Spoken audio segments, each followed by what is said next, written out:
ونصلي ونسلم على رسوله الكريم. أما بعد فأعوذ بالله من الشيطان الرجيم. بسم الله الرحمن الرحيم. قال الله تبارك وتعالى في كلامه المجيد والفرقان الحميد: يا أيها الذين آمنوا توبوا إلى الله توبة نصوحا آمنت بالله صدق الله العظيم. ایک مرتبہ محبت کے ساتھ بآواز بلند درود پاک پڑھ لیجیے. اللهم صل على سيدنا ومولانا محمد طب القلوب ودوائها وعافية الأبدان وشفائها ونور الأبصار وضيائها وآله وبارك وسلم. صلاة وسلام عليك يا سيدي يا رسول الله، فإن من جودك الدنيا وضرتها ومن علومك علم اللوح والقلم. مولاي صل وسلم دائما أبدا على حبيبك خير الخلق كلهم. حمد و صلاۃ کے بعد انتہائی واجب الاحترام معزز سامعین کرام، بالخصوص مفتی علی عمران صاحب، دیگر احباب جو یہاں پر تشریف لائے، آپ تمام، اللہ تبارک و تعالیٰ کی توفیق اور اس کا احسان ہے کہ جس نے آج انتہائی اہم دن، ایک یادگار دن، ہمیں اپنے گھر کا مہمان بننے کی توفیق عطا فرمائی. یقیناً یہ اسی کی توفیق ہے کہ جس کی توفیق سے، جس سبب سے ہم یہاں پر جمع ہوئے ہیں. اللہ تبارک و تعالیٰ کا ہم پر انعام ہے، اکرام ہے. ایک روایت کا مفہوم ہے کہ جو لوگ مسجد آتے جاتے ہیں، جن کا مسجد سے تعلق مضبوط ہے، ان کے ایمان کی گواہی دو. تو خوش نصیبی ہے ہماری کہ ہمارا تعلق مسجد سے جڑا رہتا ہے، ایک نماز کے بعد دوسری نماز کا انتظار. اور آج جو میں نے آپ سے ذکر کیا کہ بہت اہم دن ہے، قرآن مجید فرقان حمید میں اللہ رب العزت نے فرمایا وَذَكِّرْهُمْ بِأَيَّامِ اللَّهِ، اور لوگوں کو اللہ کے دنوں کی یاد دلاؤ. کہ اللہ کے دن کون سے ہیں؟ ہر دن اللہ کا ہے، ہر نعمت اللہ کی ہے، تمام اللہ تبارک و تعالیٰ کی مخلوق ہے. پھر یہ کون سے ایام ہیں جن کو اللہ تبارک و تعالیٰ نے فرمایا کہ وَذَكِّرْهُمْ بِأَيَّامِ اللَّهِ، اور لوگوں کو اللہ کے دنوں کی یاد دلاؤ. تو اس کی تفسیر میں ایک قول یہ ہے کہ جس دن اللہ تبارک و تعالیٰ کا خصوصی انعام ہوا ہو، جس دن اللہ تبارک و تعالیٰ کی کوئی نعمت نازل ہوئی ہو، جس دن اللہ تبارک و تعالیٰ کا کوئی احسان ہوا ہو. عزیزان محترم، آج کا دن اللہ تبارک و تعالیٰ کے ایک بہت بڑے ولی کامل، عاشق رسول، فنا فی رسول، صاحب کتب کثیرہ، مدینہ الرسول کے مؤلف مصنف قبلہ بابا جی کا یوم وصال ہے. اللہ تبارک و تعالیٰ قبلہ بابا جی کے مزار پر انوار پر کروڑا رحمتوں کا نزول فرمائے. آج کے دن آپ بظاہر ہم سے دور ہوئے اور اللہ تبارک و تعالیٰ کی بارگاہ میں، رسول مکرم صلی اللہ تعالیٰ علیہ وسلم کی بارگاہ میں مزید قرب کی منازل آپ نے طے فرمائی. عزیزان محترم، میں نے بھی آپ کے سامنے جو آیت مبارکہ پڑھی وہ سورہ تحریم کی آیت نمبر 8 ہے، جس میں اللہ تبارک و تعالیٰ نے اہل ایمان سے خطاب کیا، ایمان والوں کو مخاطب فرمایا. ایمان کیا ہے؟ آسان سی بات تو یہ ہے کہ جو کچھ رسول اللہ صلی اللہ تعالیٰ علیہ وسلم لے کر آئے اسے حق اور سچ جاننا، حضور علیہ السلام کے احکامات کو حق اور سچ جاننا، یہ ایمان ہے. لیکن اہل محبت اپنے ذوق کے مطابق ایمان کی تعریف کو بیان کرتے ہیں. اور کسی نے خوب کہا کہ پوچھا کہ ایمان کیا ہے؟ تو اہل محبت نے جواب دیا کہ انہیں جانا، انہیں مانا، نہ رکھا غیر سے کام، للہ الحمد میں دنیا سے مسلمان گیا. کہ نبی کریم صلی اللہ تعالیٰ علیہ وسلم سے والہانہ عقیدت و محبت در حقیقت یہی ایمان ہے. اور اس کو ایک شاعر نے اس طرح کہا کہ محمد کی محبت دین حق کی شرط اول ہے، جو ہو اس میں کمی تو باقی سب کچھ نامکمل. تو اہل ایمان سے اللہ رب العزت نے فرمایا یا ایھا الذین آمنوا توبوا الی اللہ توبۃ نصوحا، کہ اے ایمان والوں اللہ تبارک و تعالی سے ایسی توبہ کرو جو نصیحت والی توبہ ہو، جو سچی توبہ ہو. سچی توبہ، نصیحت والی توبہ، اس سے مراد کیا ہے؟ حضرت عمر بن خطاب رضی اللہ تعالی عنہ سے کسی نے پوچھا کہ قرآن مجید فرقان حمید میں توبۃ النصوح کا حکم دیا گیا، تو در حقیقت یہ کون سی توبہ ہے؟ توبۃ النصوح سے مراد کیا ہے؟ حضرت عمر نے اور دوسرے اصحاب نے فرمایا کہ توبہ نصوح یہ ہے کہ گناہ سے انسان شرمسار ہو، شرمندہ ہو، نادم ہو، اور اس کی طرف دوبارہ نہ جانے کا ارادہ کرے، اور اس کا ارادہ ایسا پختہ ہو کہ میں گناہ کی طرف دوبارہ نہیں لوٹوں گا، کہ جیسے کہ دودھ جب تھن سے نکل جاتا ہے تو تھن میں واپس نہیں جاتا. دیکھیے یہ پرفتن دور ہے، قرب قیامت ہے. نبی کریم علیہ الصلوۃ والسلام کی حدیث مبارکہ کا مفہوم ہے کہ صبح کو ایک شخص مومن ہوگا، شام کو کافر ہوگا، شام کو مومن ہوگا، صبح کو کافر ہوگا. فتنے ایسے آئیں گے کہ ایک کے بعد دوسرا فتنہ، دوسرے کے بعد تیسرا فتنہ، اور انسان کا اس سے بچنا مشکل ہو جائے گا. یہ وہ پرفتن دور ہے. ہم بہت کمزور لوگ ہیں، ہم سے گناہ ہو جاتے ہیں، خطائیں ہو جاتی ہیں، نافرمانیاں ہو جاتی ہیں، لیکن ہم اس رب کریم کے بندے ہیں کہ جس نے اپنا تعارف کروایا ہے بسم اللہ الرحمن الرحیم، اللہ کے نام سے شروع، جو بڑا مہربان نہایت رحم کرنے والا ہے، جس کی صفت رحمت اس کے غضب پر حاوی ہے. جب بندہ گناہ کر لیتا ہے، نافرمانی کر لیتا ہے، تو اس کا مطلب یہ نہیں کہ وہ ہمیشہ کے لیے ناراض ہوگا اور ضرور عذاب دے گا. اس نے اپنے بندوں کو اپنی رحمت سے ایسے مواقع دیے ہیں، ایسے ہدایات دی ہیں، اس جانب رہنمائی کی ہے کہ اگر بندہ اس کے مطابق عمل پیرا ہو جائے تو اس کا گناہ کتنا ہی بڑا کیوں نہ ہو، اللہ تبارک و تعالیٰ اس گناہ کو معاف فرما دیتا ہے. آقا کریم علیہ الصلوۃ والسلام نے فرمایا التائب من الذنب کمن لا ذنب لہ، کہ توبہ کرنے والا ایسا ہے کہ جیسے اس نے گناہ کیا ہی نہ ہو. یہ توبہ کیا ہے؟ یہ وہ بچوں کی طرح نہیں کہ آپ کان پکڑوا دیں کوئی گناہ ہو جائے، ناک پہ یوں ہاتھ انگلی پھیر لیں. یہ توبہ نہیں ہے. توبہ یہ ہے کہ ماضی میں اگر کوئی گناہ ہو گیا ہے تو صدق کے دل سے اللہ کی بارگاہ میں رجوع لائے، اس پر نادم ہو، شرمسار ہو، اور رب کے حضور یہ ارادہ کرے کہ میں اس گناہ کی طرف دوبارہ نہیں جاؤں گا. انسان کمزور ہے، اگر بعد میں اس کی طرف چلا بھی جاتا ہے پھر توبہ کی توفیق ملتی ہے، پھر توبہ کر لے. اللہ تبارک و تعالیٰ کے دروازے، توبہ کے دروازے اس وقت تک بند نہیں ہوتے جب تک یہ انسان اپنے زندگی کے آخری لمحات میں ہو اور وہ جو چیزیں غیب کہلاتی ہیں ان کا مشاہدہ نہ کر لے، جب تک توبہ کے دروازے کھلے رہتے ہیں.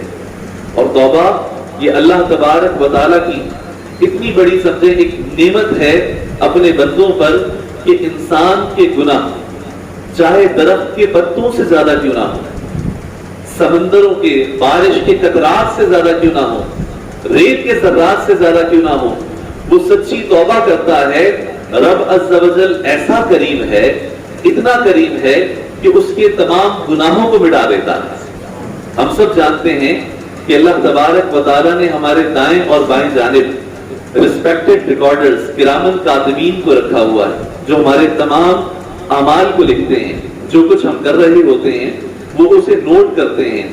ہمارا رب عز و جل کتنا کریم ہے، کیسا رحیم ہے، کتنا معاف کرنے والا ہے کہ جب کوئی صدق کے دل سے اس کے حضور توبہ کرتا ہے تو اللہ تبارک و تعالی نہ صرف اس کے گناہوں کو مٹا دیتا ہے، اللہ تبارک و تعالی اپنی رحمت سے جن فرشتوں نے اس کے گناہ لکھے ہوتے ہیں ان فرشتوں سے ان گناہوں کو بھی بھلا دیتا ہے۔ فرشتے بھول جاتے ہیں کہ رب کی اس بندے نے کوئی گناہ کیا تھا، چھپ کر بدنگاہی کی تھی، علل اعلان کوئی گناہ کیا تھا، لوگوں کی نظروں سے اوجھل ہو کر یہ غلط کام کیا کرتا تھا۔ فرشتے سب مٹا دیتے ہیں، بھلا دیتے ہیں، یہاں تک کہ قرآن مجید فرقان حمید میں آیا کہ قیامت کے دن انسان کے اعضاء اس کے خلاف گواہی دیں گے۔ اللہ تبارک و تعالیٰ کی رحمت اتنی وسیع ہے کہ جب کوئی سچی توبہ کرتا ہے تو اللہ تبارک و تعالیٰ حدیث کے مطابق رسول اللہ صلی اللہ علیہ وسلم نے فرمایا کہ پہلے تو فرشتوں کو بلا دیتا ہے کہ اس بندے نے توبہ کر لی ہے تو اب اس کے گناہ فرشتوں کی کتابوں میں بھی نہ ہو، فرشتوں کے پاس بھی نہ ہو۔ اور حضور علیہ الصلوۃ والسلام نے فرمایا اسی پر بس نہیں ہوتی، اللہ رب العزت اتنی کرم نوازی فرماتا ہے کہ اس کے اعضاء کو بھی جو اس کے گواہ تھے ان گواہیوں کو بھی مٹا دیتا ہے کہ اس کے اعضاء بھی اس کے خلاف گواہی نہیں دیں گے۔ اللہ تبارک و تعالیٰ کی رحمت کتنی وسیع ہے۔ اندازہ لگائیں کہ ایک عام شخص سے معافی مانگنے جائے نا تو وہ تھوڑا سا اور تن جاتا ہے، سینہ پھلا دیتا ہے، ارے میں تجھے معاف نہیں کرتا، چلا جائے یہاں سے۔ ایک عام شخص اس انداز سے کر رہا ہوتا ہے، معاف کر سکتا ہے پھر بھی نہیں کرتا۔ اللہ تبارک و تعالیٰ کی قدرت دیکھیے کہ وہ فرماتا ہے کہ تم صدق کے دل سے معافی مانگو، چاہے کمزوری کی وجہ سے دوبارہ نفس و شیطان کے وساوس سے مبتلا ہو کر اس گناہ کے قریب بھی چلے جاؤ گے نا، پھر بھی اللہ رب العزت دوبارہ معافی مانگو گے پھر معاف کر دے گا، اور وہ معاف کرنے سے خوش ہوتا ہے اپنی شان کے مطابق۔ اسے یہ بات بھلی لگتی ہے، پسند آتی ہے، اور اتنا خوش ہوتا ہے کہ ایک روایت میں آیا کہ جیسے ایک شخص صحرا میں ہو اور اس کے ساتھ سواری ہو اور زیادہ راہ ہو، یعنی سفر کا گزر اوقات کے لیے سامان موجود ہو، پھر وہ شخص تھک ہار کر صحرا میں سو جائے، جب آنکھ کھلے تو سواری موجود نہ ہو، زیادہ راہ بھی موجود نہ ہو، وہ پریشان ہو کہ سفر اتنا لمبا ہے، سواری ڈھونڈنے سے بھی نہیں مل رہی، زیادہ راہ نہیں مل رہا، پریشان ہو، اسے یہ حالت ہو جائے کہ اسے اپنی سامنے موت نظر آ رہی ہو، اور اندازہ لگائیں پھر اچانک سے اسے سواری اور زیادہ راہ دکھ جائے تو اس کی خوشی کیسے ہوگی۔ اللہ تبارک و تعالیٰ کو اپنے بندے کی توبہ اس سے زیادہ پسند ہے۔ اندازہ لگائیں کہ اللہ تبارک و تعالیٰ کتنا کریم ہے۔ تو ہمیں چاہیے کہ جب بھی ہم سے کوئی گناہ ہو جائے تو کفارے کے طور پر کوئی نیک کام کر لیا کریں کہ اللہ تبارک و تعالیٰ اس گناہ کو معاف فرما دے، اور صدق کے دل سے اس کی بارگاہ میں توبہ کریں، ندامت کے آنسو بہائیں۔ اللہ تبارک و تعالیٰ کی بارگاہ میں گناہگار کا آنسو بڑا مقبول ہوتا ہے۔ حدیث مبارکہ میں آیا ہے یہ جو آنسو اللہ تبارک و تعالیٰ کی خوف سے نکلتا ہے، اللہ کے خوف کے سبب نکلتا ہے اور ندامت کی وجہ سے نکلتا ہے، تو اسے میزان میں رکھا جائے گا تو وہ میزان ترازو بھاری ہو جائے گا اس آنسو کی وجہ سے۔ حضور علیہ الصلوۃ والسلام کہ آپ کے مبارک قدموں کی برکت سے اللہ تبارک و تعالیٰ آپ کی امت کو جنت عطا فرمائے گا۔ حضور علیہ الصلوۃ والسلام کی اللہ کی بارگاہ میں سفارش سب سے پہلے مقبول ہوگی۔ حضور علیہ الصلوۃ والسلام اللہ تبارک و تعالیٰ کی بارگاہ میں سب سے بلند مقام رکھتے ہیں، لیکن تعلیم امت کے لیے، تربیت امت کے لیے حضور علیہ الصلوۃ والسلام فرماتے ہیں کہ میں 70 مرتبہ دن میں استغفار کرتا ہوں۔ روایت میں 100 مرتبہ استغفار کرتا ہوں، اور یہ 70 اور 100 کی تعداد آتی ہے نا، کثرت کی وجہ سے آتی ہے، یعنی بہت زیادہ کرتا ہوں۔ تو اندازہ لگائیں آقا کریم علیہ الصلوۃ والسلام جو بخشائے ہیں، جن کے قدموں کی برکت سے کروڑوں لوگ بخشے جائیں گے، جن کی سفارش سے ان کی امت جنت میں جائے گی، وہ اللہ تبارک و تعالیٰ کی بارگاہ میں توبہ کرتے ہیں، استغفار کرتے ہیں، اور اس سے ان کے مراتب بلند ہوتے ہیں۔ یہ ہماری تعلیم کے لیے ہے، تربیت کے لیے ہے، ہمیں بھی استغفار کی کثرت کرنی چاہیے۔ قرآن مجید فرقان حمید میں کثرت سے آیات ہیں جن کے اندر استغفار کرنے، توبہ طلب کرنے، رب کی بارگاہ میں رجوع کرنے کا ہمیں ذکر ملتا ہے۔ اور عزیزان محترم، اگر ہم میں سے کوئی یہ سمجھتا ہے کہ میں گناہ کرتا ہوں، توبہ کرتا ہوں، شرمسار ہوتا ہوں، شرمندگی ہوتی ہے، ندامت ہوتی ہے، لیکن پھر اس کے بعد گناہ کی طرف چلا جاتا ہوں، پھر گناہ کر لیتا ہوں، پھر شرمندہ ہوتا ہوں، تو مجھے سچی اور پکی توبہ کی توفیق کیسے ملے گی؟ سچی اور پکی توبہ، توبہ نصوح کی توفیق کیسے ملے گی؟ تو توبہ نصوح کی توفیق ملنے کا بھی ایک ذریعہ ہے، اور وہ ذریعہ کیا ہے؟ خود آقا کریم علیہ الصلوۃ والسلام نے بیان فرمایا، یہ صحیح کی حدیث مبارکہ ہے، حضور علیہ الصلوۃ والسلام بنی اسرائیل کے ایک شخص کا واقعہ ذکر کرتے ہیں کہ وہ گناہوں پہ بہت جری تھا، بہت دلیر تھا، جو دل میں آتا گناہ کر لیتا، یہاں تک کہ قتل ناحق بھی کرتا۔ قتل ناحق یہ بہت بڑا گناہ ہے، احادیث میں اس کی بڑی وعید آئی ہے، اور اس شخص نے ایک نہیں، دو نہیں، حدیث مبارکہ میں آیا کہ وہ 99 لوگوں کا قاتل تھا۔ پھر توبہ کی اس کے دل میں خیال آیا کہ میں شرمسار ہوں، معافی مانگوں۔ وہ بنی اسرائیل کا شخص کسی راہب کے پاس چلا گیا، اس راہب نے کہا کہ آخر تمہاری ایسی کیفیت کیوں ہے؟ تم کیوں معافی مانگ رہے ہو؟ کیوں اتنے لرز رہے ہو، کانپ رہے ہو؟ کیا کیا ہے تم نے ایسا؟ پہلے مجھے بتاؤ۔ اس نے کہا کہ میں نے 99 ایک کم 100 99 لوگوں کا قتل کیا۔ وہ راہب، اسے اللہ تبارک و تعالیٰ کی رحمت سے وہ نا امید تھا، مایوس تھا۔ اس نے کہا تمہارا کچھ نہیں ہو سکتا، چلے جاؤ، ایک تمہاری وجہ سے مجھ پر بھی عذاب نہ آ جائے۔ جب اس شخص کو یہ لگا کہ اب تو کوئی توبہ کا سلسلہ ہی نہیں ہے، کوئی معافی کی صورت ہی نہیں ہے، تو اس نے سینچری مکمل کر دی، اس راہب کو بھی قتل کر دیا۔ لیکن اللہ تبارک و تعالیٰ نے اس کے مقدر میں، اس کے نصیب میں توبہ لکھی تھی۔ وہ 100 کو قتل کرنے کے بعد بھی پھر بھی ایسے لوگوں کو ڈھونڈتا رہا، مشورہ کرتا رہا، نیک دیندار کسی شخص کی تلاش میں رہا کہ کوئی ایسا سلسلہ مل جائے کہ میرا رب بس مجھ سے راضی ہو جائے، میرا مولا مجھ سے راضی ہو جائے، میرے گناہوں کی بخشش کا کوئی سامان ہو جائے۔